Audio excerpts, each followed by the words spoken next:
Dear friends, in today's class, we are going to discuss few important short questions on polymorphism. In the next class, we are going to discuss the chapter template. What is polymorphism?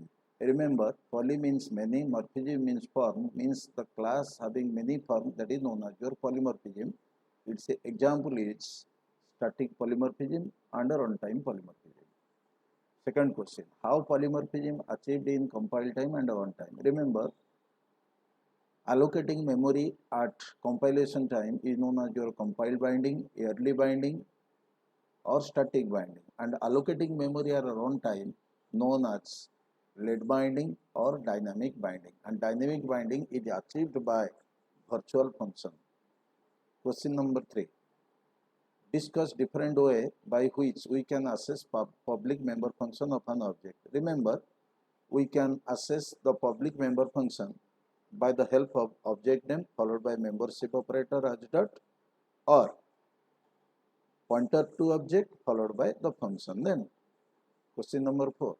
Explain the example how we would create a space of array of object using pointer. Remember, any class followed by pointer object can store the more than one object. Here, item is the name of the class, pointer object, new item 10 means we can store array of 10 objects, means it takes 10 memory spaces.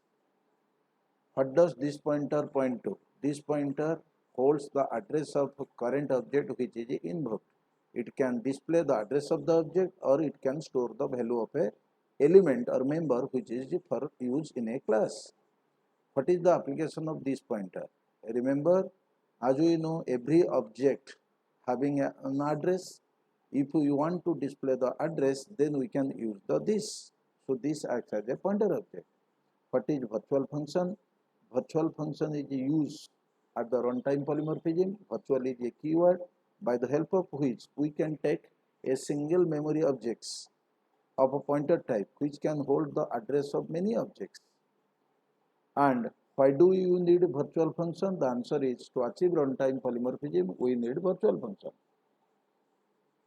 What do we make the virtual function pure? Means, if a function is declared as a virtual and it has no definition, it is only declaration, the definition will be created by the class which use that class where the virtual is declared. Means, the function with a empty body is known as your pure virtual function.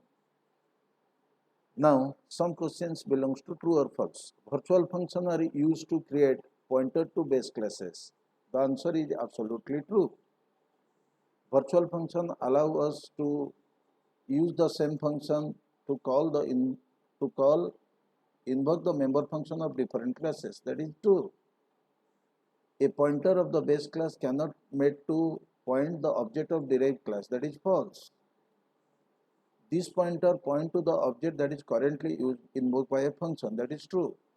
This pointer can be used like any other pointer to access the member of object. That is true. This pointer can made use to point to an object by assigning the address of the object. It is true. Pure virtual function force the programmer to redefine the virtual function inside the derived class. It is true. That is the answer. In today's session, we discuss few more short questions with true and false type of question. I think it is understandable to you. If you are having any doubt, please make the comments. If you like it, kindly like it. If you have not subscribed previously this channel, kindly subscribe it. Thank you. See you in the next class.